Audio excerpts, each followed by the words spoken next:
Good? And, Go ahead, sir. And for Terrence, are you ready to feel the Mexican power, Terrence? Oh, yeah. I'm ready.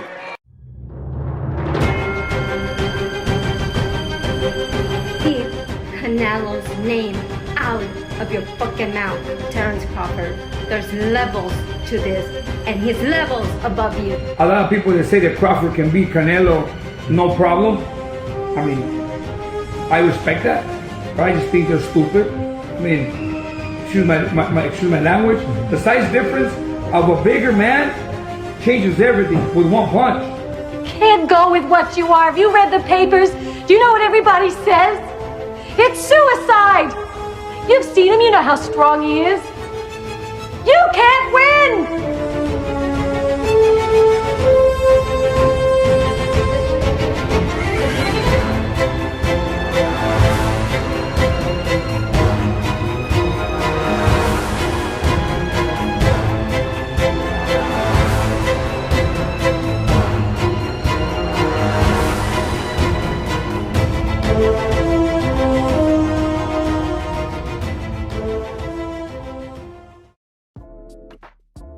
Dante's Boxing Nation, what's going on, guys? So back in the very early 1900s, being the heavyweight champion of the world was considered a much bigger accomplishment than it is today. America and other countries, they felt holding that prestigious crown was as big as being the president of the United States of America. And that was actually said by white writers back then. So in 1908, the very first time they allowed a black man to fight for the heavyweight title, he won, and that was Jack Johnson. Just like Hitler wanted to prove in the 1936 Olympics that the white Aryan race was superior to anyone else, white people obviously felt the same way when it came to boxing. And in both cases, their theory proved to be dead wrong. In fact, what they managed to highlight was the complete opposite. Because in 1936, in the Olympic Games, Hitler, he was introduced to Jesse Owens, the fastest man in the world, the man that was faster than a speeding bullet. While Jack Johnson, he held the most prestigious title in the world for 7 years, from 1908 to 1915. He lost his title at the age of 37 to Jess Willard. But did you guys know this? Did you guys know that after Jack Johnson lost the heavyweight title, they didn't allow a black man to fight for the heavyweight title for 22 years? That's right, 22 years. And the very first time they allowed another black man to fight for the heavyweight title, he won, and that was Joe Louis. And Joe Louis, he held the heavyweight title for over 12 years, from 1937 to 1949, and defended it a record 25 times. His reign is the longest in history for any weight division. So when we go back to that 22 years that blacks were not allowed to fight for the heavyweight title, that means every other champion that won the belt after that, they weren't the heavyweight champions of the world. They were just simply the heavyweight champion of the white race. Because that would be like a white man refusing to race against black sprinters. You can't say you're the fastest man in the world if you refuse to race against a black man, right? And this is the reason why years and years ago, I never understood why Mike Tyson, he praised Jack Dempsey so much. A heavyweight that refused to fight black fighters, which means he would have never gave Mike Tyson a title shot. I mean, I didn't understand why Mike Tyson praised him so much back then, but now I understand. It's for the same reason that he praises Roberto Duran and Manny Pacquiao more than he praises any black American fighters. And the only time Mike Tyson ever praises Muhammad Ali is to really just diss Floyd Mayweather, because Floyd Mayweather calls himself TBE. And Mike Tyson, he would say, "How dare you say that you're greater than Muhammad Ali?"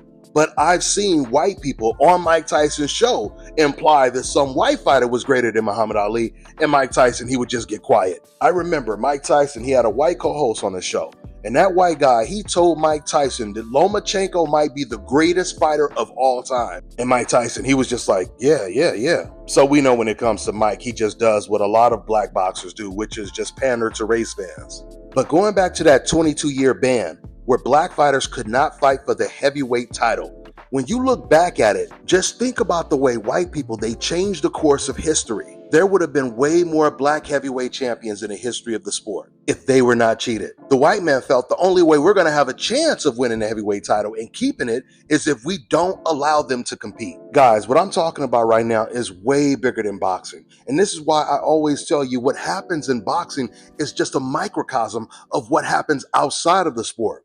Guys, just imagine if Michael Jackson, Floyd Mayweather, Muhammad Ali, Michael Jordan, if they were born in the year 6 BC, right? And let's say all these sports existed, entertainment and everything. We all know that everyone would be saying there's no way they were black. No way they were black. Right? If there were stories of how great these athletes were, how great these entertainers were, how they were admired and loved by millions across the globe. See, white people wouldn't try to erase these stories from the history books because there's no proof that they're black. So they don't have a problem with them being in the history books. But if it can be proven, they would erase it. Just like they stopped recording when Jack Johnson was about to knock out Tommy Burns and win the heavyweight title. Which kind of explains why white people have always had this immense obsession with the black race over every other race. They have always looked at the black race as their biggest rival, right? Their biggest form of competition.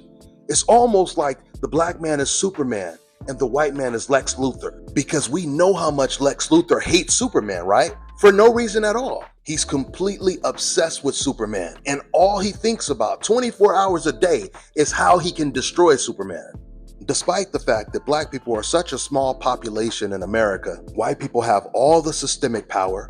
They have a 250-year head start over black people, and yet they still see black people as the biggest threat, which is the reason why right now we have a Nazi in the White House, and he's trying to basically reverse all the bills that people fought for when it comes to civil rights, you know, the Voting Act, the Fair Housing Act, pushing the anti-DEI movement, the anti-woke movement, which we know is just to target black people in general, at least for the most part. You know, Donald Trump, he's still pissed off that it was 2 black prosecutors that was successful at prosecuting Donald Trump. And that's why he's pushing so hard against DEI, because he hates to see black people thrive in powerful positions. Trump is the real Lex Luthor, because he's scratching his head. He's saying to himself, how is it possible? We've thrown so many obstacles at them, from voter suppression to segregation, redlining, Jim Crow, and they still find a way to succeed. What do we have to do to stop them? How can we destroy them? What is their kryptonite? And I'm sure for those of you guys who pay attention to the news, you've seen the story of the new group of Republicans, the new young Republicans that all got exposed through their racist group chat, revealing what they actually say when there's no black people in the room. And this is why this all ties into boxing, guys, because what do the race fans do in the sport of boxing? They attack the black boxer who they feel is the biggest threat at that time, right? And when they're talking amongst each other, these race fans, they're using all type of racial slurs. And I know this because many non-black boxing fans have told me these are the type of things they say about black people when there's no black person in the room, just like the Republicans do when there's no black people in the room, which proves these race fans, they don't care if there's some black raccoon out there agreeing with everything they say, because it's never been about some talking point or some narrative. It has always been about your skin tone. That racist Republican group chat, they were talking about all black people, even the black Republicans. They were using every racial slur in the book. They weren't talking about politics. They were only talking about race, which proves this has nothing to do with politics anymore. And this is why I'm telling y'all, man, y'all better stay awake. Y'all better stay awake. Don't get caught sleeping. For anybody sitting around saying, hey, this ain't got nothing to do with me, I don't care what's going on, man, you better pay attention, because they are targeting you directly. You mess around and you see one cockroach in your house, man, you better take that shit seriously. Don't wait until you got a damn infestation. Don't ignore them, because they are not ignoring you. But before I wrap this video up, I want to go back to that point when I was telling you guys that the race fans, they focus on whoever they feel is the biggest black target, the biggest black threat at the time. If you guys have noticed, it was only, about 2 years ago that all the race fans, they were targeting Terrence Crawford, right? He was the one receiving like the majority of the hate, right? And when it came to Jaron Ennis, he wasn't receiving any hate at the time. In fact, the race fans, they would use Jaron Ennis's name just to try to discredit Terrence Crawford. But once Terrence Crawford moved on and then he beats Canelo Alvarez, now Jaron moves up to 154 and he looks like he's a beast at 154 already. Now all that hate has been transferred to Jaron Ennis. Now he's the new threat, and the race fans, they are targeting him directly. Now they're already saying things about Jaron Ennis that they never said about Virgil Ortiz, coincidentally. We know what time it is. With that being said, I'm gonna wrap this video up. That's all I got for now, guys. I'm on to the next one. If you had the ability to control the black people on this planet, there isn't anything that you couldn't take, dismantle, destroy, or interrupt if you could mobilize black people. And so part of the ops agenda, a part of their modus operandi, is to find out which one of you is a potential leader. And if you are, then we begin a work of progress on your life, which will make people get off of that. It's a part of it, as much as in any defense, you trying to figure out which way this dude is likely to go so I can rip that ball. It's the same. You probably wonder, why do white people pay so much attention to black people if they don't like them? You would think if you didn't like something, why would you be paying attention to it? I don't pay attention to things I don't like. The liar knows what lie he told. You see what I'm saying? So even if I made it deceitful and I made you think that the answer is over here, but the answer is really over here, I'm still gonna be looking over here. Me, the one that tricked, because I know this is the right answer. Black people have lost their identity, but our oppressors have not lost our identity. That's just why they chopped those noses off of the Pharaoh and the Sphinx in Egypt in the first place, is because without this nose, we can tell you this is whoever it is. But with that nose, it can only be. Why would somebody vandalize a whole face and only vandalize one part? Nobody wanted to knock an eye off or take an ear off or no chins missing. No, just the nose. Because it's a brand. You can think of a people who were more held back, more deprived, more sabotaged than African Americans. You took everything away from them and took them away from everything. They started in your country at less than zero, literally regarded and treated as subhuman, not allowed to learn to read or write or anything for hundreds of years. But you see, they come from a people of accomplishment to one degree or another, not a people of piracy and theft and appropriation. They come from a people who created and built and developed in their own land. And even though you did everything that you could possibly do to suppress them, to hold them down, to hold them back, and you're still doing that until today, nevertheless, I don't think anyone can dispute the fact that African Americans have become a global cultural superpower. Culturally, they're a superpower. Whatever cultural soft power that America has in the global South, it's African American. And especially the African American experience. It's literally not duplicated anywhere on earth in history. African Americans are a completely unique phenomenon as a people. Who they are culturally, what their history is, what their experience is, isn't duplicated anywhere on earth. You don't know where you came from. You don't know what country you came from. You don't know what culture you came from. You don't know what language you came from. You don't know what your religion was before. You, like I've said before, you're more American than anyone because you don't have any other identity. Actually, your entire identity is American-based. That's not the case of anyone else. I'm Irish American, I'm German American, I'm Italian American, I'm Jewish American, I'm this or that, the other. You can say African American, but you don't know anything about Africa. You don't even know which part of Africa. Africans don't call themselves that because I know my tribe. I have my language. I have my region, my country, my whatever. Like me saying European American. I'm not European. I'm specifically Irish and German. But you can't say that. You are American. You're the original Americans. You know, everyone else is immigrants. You can't even be called immigrants. Yeah. You know, you're originally American, and your culture is as close to being the indigenous culture of America as there can be without you being the indigenous people. You know, you're the indigenous people of the entity called America, called the United States of America. Everything else came from elsewhere. Your culture is the only one that came from right there because you were cut off from everything else. You know, there's nobody else like that. There's nobody else like that in the world. Child, I was on TikTok the other day, y'all, and I can't even remember the post. But baby, I went to those comments. Y'all gotta go to the comments. Sometimes it don't all the way be that post. It be the comments. So fast forward, I go down in the comments, and this person said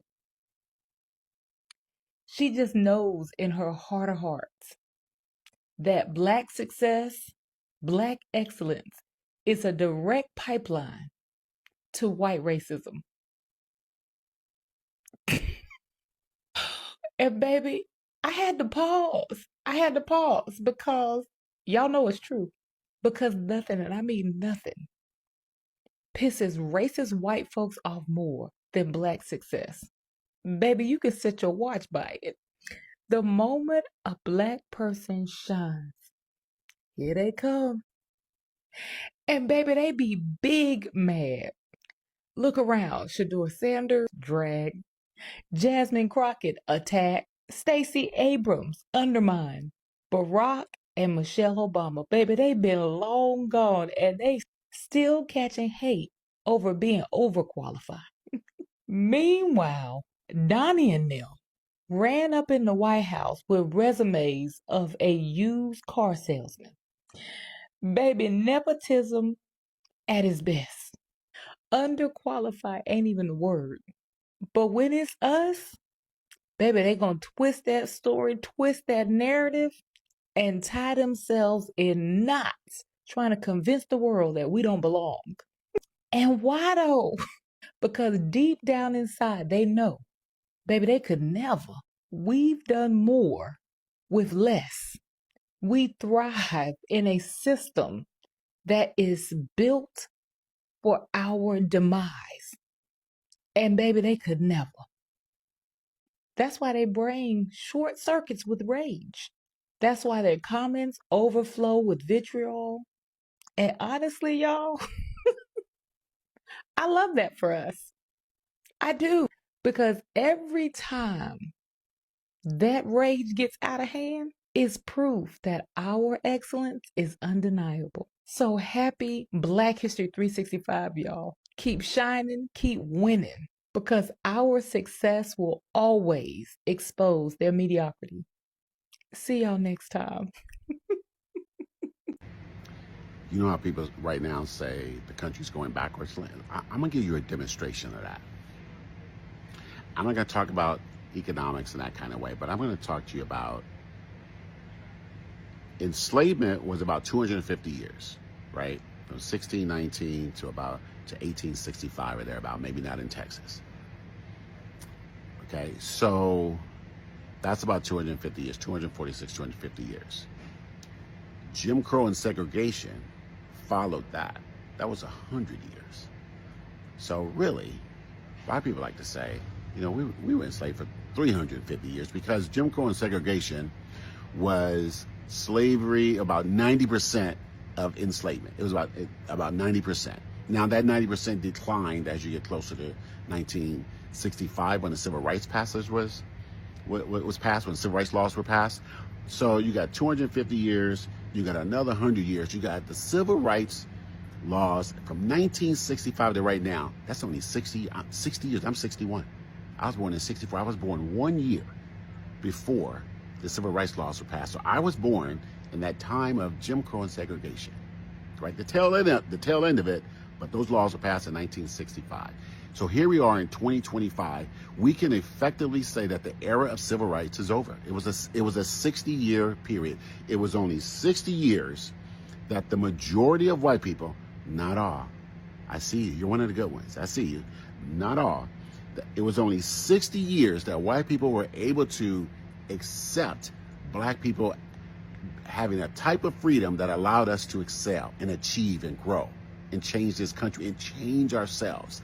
And despite what you see on the nightly news, on movies and TV, and in big media, legacy media, black people achieve a lot in those 60 years. And you know what? Look, that's not to disregard the 250 years that our ancestors worked through to get to those 100 years that our ancestors My grandparents, my parents and grandparents fought to get to 1965 to get us to right here. We've seen one of the most remarkable community civilization turnarounds and glow up in world history in those 60 years. But they will tell you that we accomplished nothing and all we asked for were handouts. Don't believe those lies. Black women at the top of education, we build businesses, we build communities, we have achievements that have spanned the globe. It emulated our culture, our people, our styles, our music, our movies, our books, our education, our sociality. It's everywhere. We did that in 60 years. And the backlash you have right now is to that. But they're not going to win. We are. Bingo. Clocked it. Clocked it. Oh, I do think that white people are absolutely jealous of black people, specifically with the community, and also with like fashion and music and everything else that is appropriated. But by design of what whiteness is, it inherently lacks community. And I think we're absolutely jealous of that. And I've heard biracial people say that they do see that difference in their own families. Because in addition to European cultures being more individualistic than cultures from Africa, South America, and indigenous North American cultures, the invention of whiteness in America erased a lot of ties to actual culture. So when I say like white people, black community, I'm not talking about like Polish people or German people or Irish people. As I explain in my book, I just wrote the intro and I'm working on the conclusion today. Y'all keep me in your prayers. In the course of human history, white is a relatively new term. As we discussed in the introduction to this book, white is a North American term emerging from the 1600s as a term to justify the enslavement of Africans and squelch revolts from poor Europeans and indentured servants. Before this term, Europeans would identify with their nationalities. The Irish, Italians, Germans, French are all very different cultures. Thus, there is not the same communal tie to whiteness as there is for people from other communities. Further, since white was created to be a divider, a separator, it is not a happy identity. It is not something people want to admit they relate to. It doesn't have a rich, healthy history. Speaking as a white American who has conducted national level research on white Americans, we tend to say things like we have German, Irish, Italian, etc. ancestry, even if we have never been to those places.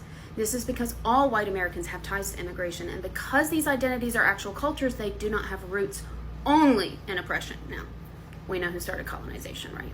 So this is the book I'm trying to finish by Monday and send to the editor. There's a free chapter in my bio if you're interested on one of the unwritten rules of work. The book is predominantly about class, but I talk about 3 other identities that you can't talk about class without talking about these other identities, and race is absolutely one of them. I need some black joy. The fact that black joy even exists as a concept in the world is miraculous to me. Asians are no good at joy. We are good at working hard and being diligent and doing our best, but not joy. Colonizers too. Rich lives, no joy. We should never have hooked our stars to theirs. But black people, especially black Americans, are the best at joy. You've turned it into an art form. I know it came from terrible hardship that you've turned into soul and then into joy. And we, Chinese people, we just turn that hardship into more hard work. But I know you can't give it to us. We have to go out and earn it for ourselves, just like you did. Joy is a puzzle for every human being, and it's not free.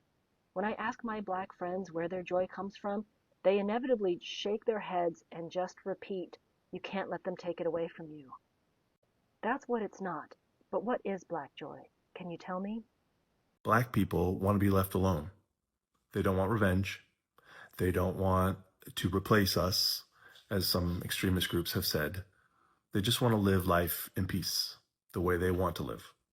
They want family, they want love, and they want to live in a society where they know they belong here. They want society to also know that they belong here. They want to walk out their door and not worry that they're going to be treated unfairly, or they're going to get that look like they're not welcome, or that someone's going to try to touch their hair like a zoo animal. Yes, they want they want white people to fix white problems of prejudice and ignorance and all the ways that a wrongful sense of superiority is baked into our society. Yes, they want that to change. Yes, they want acknowledgement for harms done. They don't want us to just explain things away or justify or gloss over things without really listening. But more than anything, they want to be themselves, fully express who they are, love who they are, be with their family, and live in peace. That's it. You know, racist people got one thing right in all these years. If we leave black folks alone, they're sure enough gonna surpass us. You know, I could never imagine, like, trying to cheat the system for 400 years and then that same group of people still manage to start catching up with you. How do you have a 300-year head start and people are still catching up? Like, you stop folks from reading, from writing, any form of education, unity, marriage, and it still didn't stop these people. I'll be mad too. Like, I'll be mad too. If I was cheating for about 400 years and these people are still not down, like, that would really piss me off too. Like, people don't realize how deep it goes because just looking at educated, strong-willed, beautiful black people bothers them. Like, damn. I would be mad too. Imagine if you just left us alone to prosper. You wouldn't be able to do shit. Like, I'm in these non-toxic groups on Facebook where people live non-toxic lives and we're looking for non-toxic recommendations for the products that we use. And I made a Facebook post, this was a while back, and I was like, I'm looking for Black-owned, non-toxic hair product recommendations for my entire family who has various hair types. And my post was just met with so many white women who are like, that's racist. Why are you looking for Black-owned? I'm telling you, this post got endless comments full of hatred. Like, it just kept coming and coming and coming. You support Black businesses to get rid of the racial wealth gap. Like, it's seriously the least that you can do. It's the easiest thing that you can do. So I was like talking with these people in the comments and they're coming at me and they're attacking me. And it brought out a side of me that I'm not proud of. I called them what they were. And basically my entire post got taken down. And so I didn't get any answers. But if this isn't a really good example of how white people don't want Black people to succeed, I don't know what is. And so if you have any good recommendations for non-toxic products in general that are Black owned, I would love for you to drop them in the comments because I did get a couple of answers, but the post got taken down so suddenly that I couldn't write them down. And then some that we found that we ended up trying just didn't work out the way that we hoped. We have hair types ranging from 4A to C and hair like mine. But I'm always looking for Black-owned businesses that I can support in general.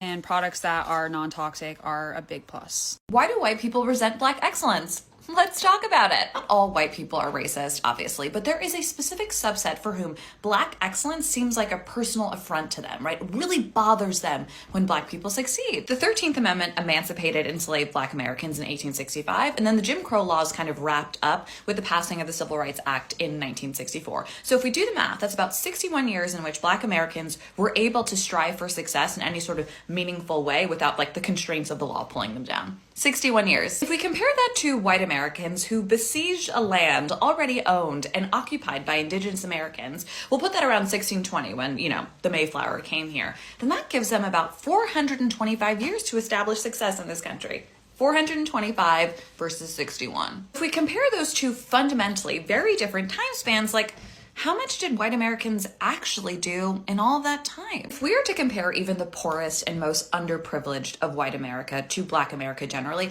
it is clear that white Americans are born way past the start line, right? By that I mean, by like nature of being white in American society, you do benefit from all sorts of privileges. And like, to be frank, you're not exhausted by the horrible experience of facing racism on a daily basis, right? You do have a ton of privileges. So I imagine existing in this bubble of privilege that you like totally deny. The existence of Black people for whom success is like second nature, when it comes so easily and so readily, even though you've only had 61 years to achieve it, I imagine that's exhausting and frustrating. I imagine it makes people feel super, super inferior and hurts certain people's tiny, tiny little egos. And what do they blame that deep, deep psychic pain on? Well, of course, DEI and critical race theory and affirmative action. So I guess the question is, what might help those white Americans who just so strongly detest Black excellence? Like, what will help you? And for that, I would suggest like a lot of therapy, like a ton of therapy. And I would also just suggest that we open the schools, right? We teach people history. Yeah, maybe? Okay, bye. You can just look at somebody and tell them, like, yo, you're not that guy, buddy. You're not that guy. You can look at me and tell I'm that guy. I was born like this.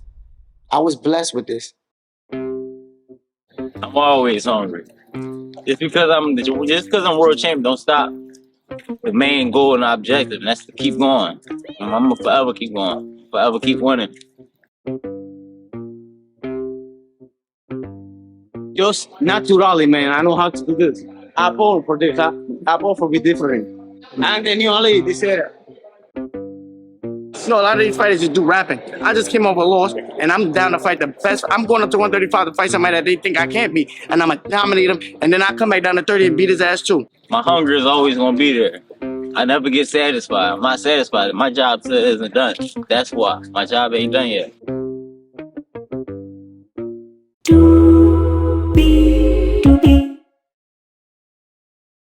All right, now check this out, guys. If you're looking to repair eczema scars, burns and bruises, dark spots and blemishes, the fever blisters, diabetic ulcers, this right here is the perfect product for you guys. It's called Elo Deki Face and Body Oil. Athletes and top-ranking boxers, they're also using it after training to reduce swelling, inflammation, and to ease the pain. So get yours today. Go to elodeki.com, like them on Facebook, and follow them on Instagram.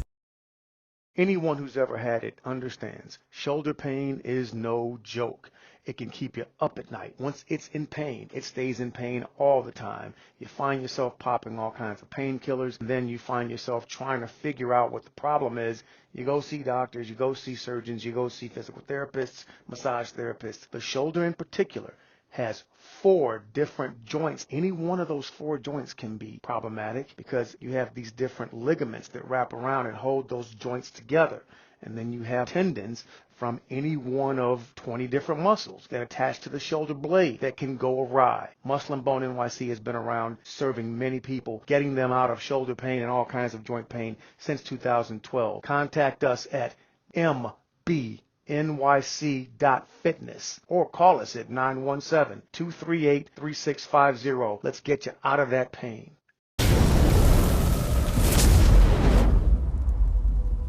Let me tell you guys about Issa Israel Law Firm. It is a full-service legal practice based in Denver, Colorado, an emerging hub for combat sports and high-altitude training. If you're a fighter inside or outside of the ring and you need a law firm you can trust to fight for you, visit thefighterfirm.com or email help@iilawfirm.com. Legal representation is usually limited to plaintiffs or defendants in Colorado, but iFirm can help anyone in the world with trademarking their business name, logos, and U.S. immigration issues. This brother has been my attorney for a while and helped guide me through all kinds of business and civil issues, so make sure you guys go to thefighterfirm.com.